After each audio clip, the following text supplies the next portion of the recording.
Hello friends, नमस्कार, आदाब, सत श्री अकाल। आजकल बच्चों को लेकर मेरे से बहुत सारे सवाल पूछे जा रहे हैं।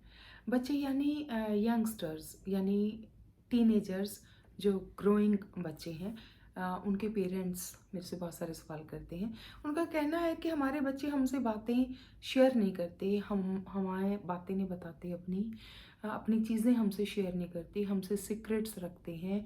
अपने फ़ोन पे भी लॉक लगा रखा है, कोई कहते हैं मैकबुक पे, अपने लैपटॉप पे लॉक लगा रखा है कि जी अपना इंस्टा या फेसबुक का पासवर्ड हमें बताते नहीं हैं बच्चे। क्या बात हो रही है, कहाँ बात हो रही है, अपनी इनके दोस्तों के बारे में हमें पता नहीं है।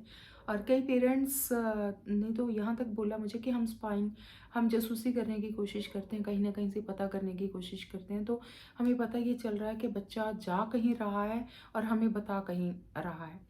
मतलब इस तरह की बहुत सारी प्रॉब्लम्स, बहुत सारी छोटे छोटे सवाल हैं।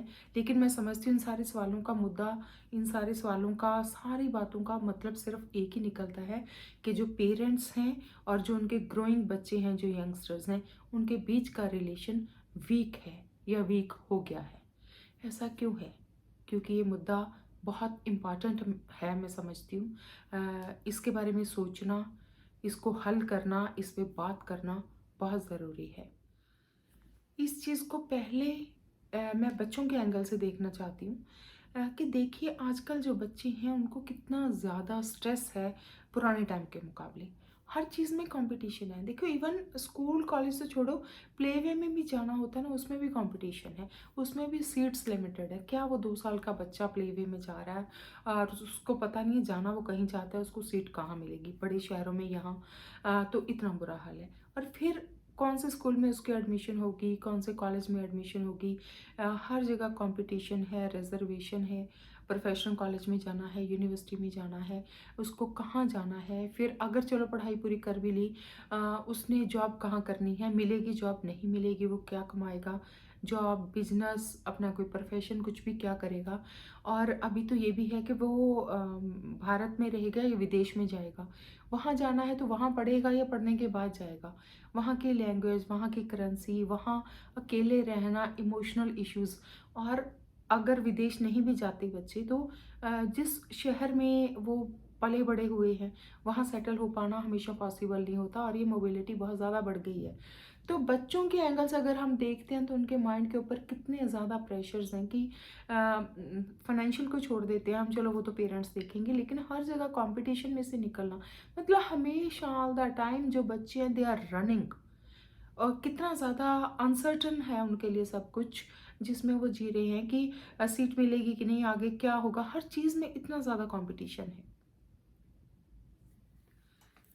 इसी रैट रेस के चलते, इसी कंपटीशन के चलते देखिए हमारे समाज में क्या हो रहा है कि कितने ज़्यादा बच्चे डिप्रेशन में जा रहे हैं, सुसाइड्स कर रहे हैं, सुसाइडल अटेम्प्ट्स हो रहे हैं। बहुत बुरा हाल है, बच्चे नाखुश रह रहे हैं बहुत ज़्यादा। तो ऐसी जो सिचुएशन है, मैं समझती हूँ सबसे पहले तो उसमें जो बड़े हैं, जो पेरेंट्स हैं, जो टीचर्स हैं, या जो भी एल्डरली हैं, हम सबका क्या फ़र्ज़ बनता है कि हम उनको अंडरस्टैंड करने की कोशिश करें, उनका साथ देने की कोशिश करें, उनको समझें। अगर उनकी कोई हेल्प कर सकते हैं, हमारे पास अलग अलग तरह के एक्सपीरियंसेस हैं, नॉलेज। नो डाउट आज के बच्चे को देखो एक वर्ल्ड की नॉलेज भी चाहिए, वर्चुअल वर्ल्ड की भी चाहिए, उसको दोनों, और दोनों तरह की नॉलेज चाहिए। और देखिए पेरेंट्स की कितनी हाई एक्सपेक्टेशंस हैं आज के टाइम में बच्चों से कि मेरा बच्चा कम से कम इतना तो करेगा ही, जो पहले नहीं होती थी, जिसकी वजह से उनके प्रेशर बढ़ता जा रहा है। और ये जो एंजाइटी इश्यूज, और फिर पहले माइंड में है, फिर वो लड़कियों को पीसीओडी, ये वो सब कितना ज़्यादा कॉमन हो गई ये सारी प्रॉब्लम्स। तो लड़कों में इम्पोर्टेंसी बढ़ती जा रही है, उसका रेट बहुत ज़्यादा बढ़ता जा रहा है। ये सारी चीज़ें स्ट्रेस के साथ रिलेटेड है। एक तो बच्चे स्क्रीन पे ना ना चाहते हुए, ना नहीं चाहते हुए भी मोबाइल पे या लैपटॉप पे उनको लगे रहना पड़ता है, तो स्क्रीन का बहुत डायरेक्ट इसमें रोल है जो माइंड को स्ट्रेस भी देता है, बट ज़रूरी भी है वो। अ, ये सारी सिचुएशंस में हम क्या कर सकते हैं? सबसे पहले तो हम उनको समझने की कोशिश कर सकते हैं, फिर उनकी हेल्प करने का एटलीस्ट हम सोच सकते हैं, हेल्प ना भी कर पाए इस पे हम, हमारा क्या रोल है, क्या रोल हमारा होना चाहिए। क्या आपने कभी अपने बच्चे का दोस्त बनने की कोशिश की है? याद कीजिए जब आपका बच्चा बहुत छोटा था, अ, तो आकर आपको सारी बातें बताता होगा वो स्कूल में। आज मैंने किसी को अपना टिफ़िन खिला दिया, आज मैंने किसी का छीन कर खा लिया, आज मैंने किसी को धक्का दे दिया, किसी को धक्का दिया तो भी बता दिया, किसी ने उसको धक्का दिया तो भी बता दिया, किसी का छीन कर खा लिया वो भी बता दिया, किसी को अपना सारे टिफ़िन दे दिए तो भी बता दिया।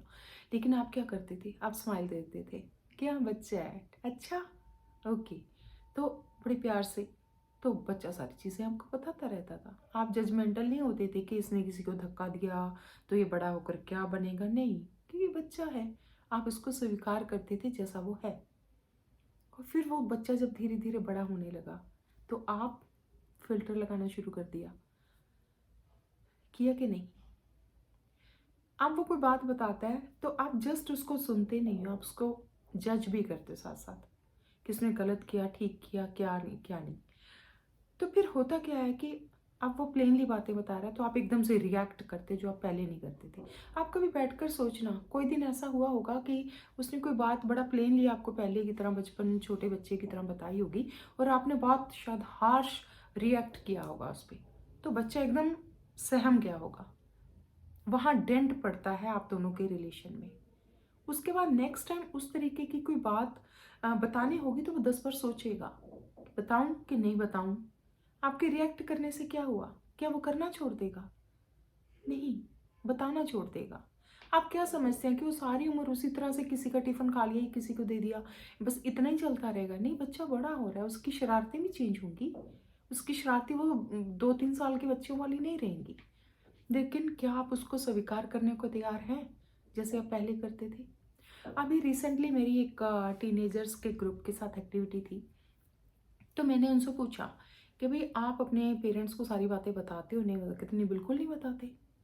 तो मैंने पूछा क्यों क्यों नहीं बताती? आप बताना चाहिए, पेरेंट्स हैं, कुछ गलत करोगे तो वो गाइड कर देंगे, और पेरेंट्स अपने मम्मी पापा से अच्छा तो कोई फ्रेंड होता ही नहीं। तो वो कहते हैं आपको ऐसा क्यों लगता है? आपकी तरह थोड़ी ना वो हमारी बात सुनते हैं, समझते हैं। तो मैंने पूछा नहीं, आप दोस्त होने की, तो उन्होंने दोस्त की बड़ी प्यारी मुझे बात बताई। वो कहते कभी कभी हमारे पेरेंट्स ना क्या करते हैं, कहते हैं कि चलिए ठीक है, आज से हम फ्रेंड्स हैं, आप जैसे दोस्तों को सारी बातें शेयर करते हो ना, आप ऐसे किया करो, हम आपको जज नहीं करेंगे। तो कहते हैं हमने अपने 2-4 सीक्रेट्स बताए तो अचानक उनमें से पेरेंट्स निकल आते हैं कि भाई तुम्हारी हिम्मत कैसे है, हाउ डेयर यू, तुमने ऐसे सोचा कैसे, तुमने ऐसे किया कैसे? तो मैंने बच्चों से पूछा कि भाई फिर तो बड़ी प्रॉब्लम हो गई आपको, कि पेरेंट्स को तो आपने सब बता दिया, वो तो अचानक फ्रेंड से पेरेंट बन गए। वो कहते नहीं, हम पागल थोड़ी ना है, हम बेवकूफ़ थोड़ी ना है, हमें मालूम है डाइजेशन कितना गया हमारे पेरेंट्स का, हम उतनी उतनी सी ही बातें हम शेयर करके टेस्टर लगाया था हमने तो कि क्या सच में ये दोस्त बनने को रेडी हैं। लेकिन उस दिन हमारा भरोसा टूट गया। अगर आपके बच्चे का इस तरीके से भरोसा टूटा है ना, वो दोबारा आप पे ट्रस्ट नहीं कर पाएगा, आपकी बात को एक्सेप्ट नहीं कर पाएगा कि हाँ आप सच में दोस्त बनना चाहते हैं। और सिर्फ आप पर ही नहीं, ये भरोसा तोड़कर आपने क्या किया है कि वो किसी और पे भी ट्रस्ट करने से पहले 10 बार सोचेगा, किसी पे जल्दी से ट्रस्ट नहीं कर पाएगा। तो पहली बात, थोड़ा नाजुक है ये मसला, आप बड़े प्यार से उसका दोस्त बनने की कोशिश कीजिए, उसका ट्रस्ट विन कीजिए और हमेशा उसके ट्रस्ट के लायक बने रहिए। आप उसे कहकर देखिए कि बेटा गलत हो ठीक हो कुछ भी हो, तुम जो करो मैं तुम्हारे साथ हूँ, मैं तुम्हारा हमेशा समझने का, तुम्हारा साथ देने का कोशिश करूँगा या करूँगी। उसके बाद मैं समझती हूँ कि आपको बिल्कुल ज़रूरत नहीं पड़ेगी उसका पासवर्ड पूछने की, क्योंकि पासवर्ड उसमें डालने के बाद आप जो पता करना चाहते हैं आपको पहले ही बताएगा बच्चा। लेकिन हाँ, जो आप कहेंगे ना उसे करना ज़रूर है। अक्सर पेरेंट्स दोस्त बन जाते हैं लेकिन वो दोस्ती निभाते नहीं हैं, और बाहर के दोस्त उनको धोखा देते नहीं हैं, तो वो घर से बाहर की तरफ जाना शुरू हो जाते हैं। वो उन बच्चे आपस में सारी बातें शेयर करते हैं लेकिन उनमें समझदार कोई भी नहीं, क्योंकि सारे हम ही, मतलब समझदार मतलब उनको नॉलेज हो सकती है लेकिन एक्सपीरियंस नहीं होता बच्चों के पास। एक्सपीरियंस जो है वो पेरेंट्स के पास है। नो डाउट बहुत सारी चीज़ें ऐसी हैं जिनके बारे में पेरेंट्स को पता नहीं, लेकिन फिर भी ज़िंदगी का एक्सपीरियंस, तजर्बा पेरेंट्स के पास ज़्यादा है। लेकिन बच्चों के करीब जाने का, इस गैप को ख़त्म करने का यही एक तरीका है कि आप उसे समझें, उनका साथ देने की आप कोशिश करें। कोशिश कीजिए, कुछ ऐसी चीज़ें कीजिए जिसमें आपका फैमिली टाइम हो। कुछ भी ऐसा काम जब आप मोबाइल में ना लगे हों। बच्चों का मोबाइल छुड़वाने से पहले ज़रूरी है कि आप खुद अपना मोबाइल छोड़ें। अक्सर क्या होता है, मैं देखती हूँ कि पेरेंट्स बच्चे को, मदर पढ़ा भी रही है ना, हाँ तो लिख, तो खुद मोबाइल में लगे हुए। तो आप इनडायरेक्टली क्या कन्वे कर रहे हो? क्योंकि बच्चे वो कम सुनते हैं जो आप बोलते हो, वो ज़्यादा करते हैं, इमिटेट करते हैं बच्चे आपको। जो आपको करते हुए देखेंगे वो ज़्यादा करते हैं, कॉपी करते हैं। बच्चे बंदर जैसे होते हैं, ऐसा बोलते हैं ना। बच्चा 15 साल का भी हो जाएगा ना, तो वो भी अननोइंगली आपकी बहुत सारी चीज़ों को कॉपी करता है, ग्रास्प करता है, एज इट इज़ ऑब्जर्व कर लेता है अपने अंदर, अपने बिहेवियर में, उसके बिहेवियर में आ जाती हैं वो चीज़ें। तो कुछ फैमिली टाइम आप डेवलप कीजिए। आप मोबाइल छोड़कर, आप ये सारी वर्चुअल वर्ल्ड को छोड़कर उसके साथ टाइम बिताइए। थोड़ा नेचर में जाइए। अग्रेसिव होने की बजाय थोड़ा लाइट मोड में रहकर बच्चे से बात कीजिए, जिस तरह से टीनेजर बातें करते हैं। थोड़ा सा अपना विज़न ब्रॉड कीजिए, तो आपके बच्चे आपसे बिल्कुल सीक्रेट्स नहीं रखेंगे। ये मैं सिर्फ अपने नहीं, अपने आसपास कितने ही ऐसे केसेस हैं जो मैंने हैंडल किए हैं, सॉल्व किए हैं, उन सबके एक्सपीरियंस से बोल रही हूँ कि बच्चों को प्यार चाहिए, केयर चाहिए। और हाँ, हमेशा उनको ये बात कहकर ना दबा दें कि तू चुप कर, तू बच्चा, तेरे को नहीं पता अभी। नहीं, वो बच्चे बड़े हो गए हैं और बहुत सारी चीज़ों में उन्हें सच में हमसे ज़्यादा पता है। ये नई दुनिया के बच्चे हैं, नई दुनिया का उन्हें हमसे ज़्यादा पता है। अब देखो, कोई भी नई एप्लीकेशन आती है इसमें, कंप्यूटर में, मोबाइल में, कहीं भी, वो हमसे ज़्यादा फास्ट उसको कॉपी करते हैं, ज़्यादा फास्ट वो लर्न करते हैं, क्योंकि ये उनकी एज की चीज़ें हैं, या वो इसी एज में पैदा, इसी ईरा में पैदा हुए हैं। तो हमेशा उनको रिस्पेक्ट करने की कोशिश कीजिए, उनके व्यूज़ सुनिए, उनकी ओपिनियन सुनिए, तो मानो या ना मानो, लेकिन एब्रप्टली उसे मत कहिए कि नहीं तेरे को नहीं पता कुछ भी। ऐसा नहीं, थोड़ा सा उसको रिस्पेक्ट और बहुत सारा प्यार और अच्छी सी दोस्ती, ये सब देंगे, कोई बच्चा आपसे सीक्रेट नहीं रखेगा। आपको क्या लगता है, उनको अच्छा लगता है सीक्रेट रख के? कभी भी नहीं। हमेशा अच्छा लगता है कि पेरेंट्स के साथ कोई कल्टर ना हो, लेकिन पेरेंट्स खुद को इस लायक बनाए पहले। मैं ये नहीं कह रही हूँ कि पेरेंट्स गलत हैं, क्योंकि पेरेंट्स जिस एज में से आए हैं वो कुछ और दुनिया थी। आज दुनिया बहुत तेज़ी से बदल गई है, तो इसको सिंक्रोनाइज करना थोड़ा सा डिफ़िकल्ट है, लेकिन करना तो पड़ेगा ना, वरना तो सारी फैमिलीज टूट जाएंगी। बच्चे और पेरेंट्स के बीच में अगर गैप आ जाएगा तो बचेगा क्या? ट्राई कीजिए। कुछ और सवाल हों तो पूछिए आप मेरे से, मैं कोशिश करूँगी जवाब देने की। ये बात क्योंकि वीडियो बहुत बड़ा हो रहा था, तो मैंने यहाँ एक बार ख़त्म कर दिया, लेकिन आपके और सवालों पे मैं नेक्स्ट आने वाली वीडियोस में जवाब देने की कोशिश करूँगी। लिखते रहिए अपने व्यूज़, आपकी प्रॉब्लम्स, जो भी आपकी फीडबैक है। Thank you.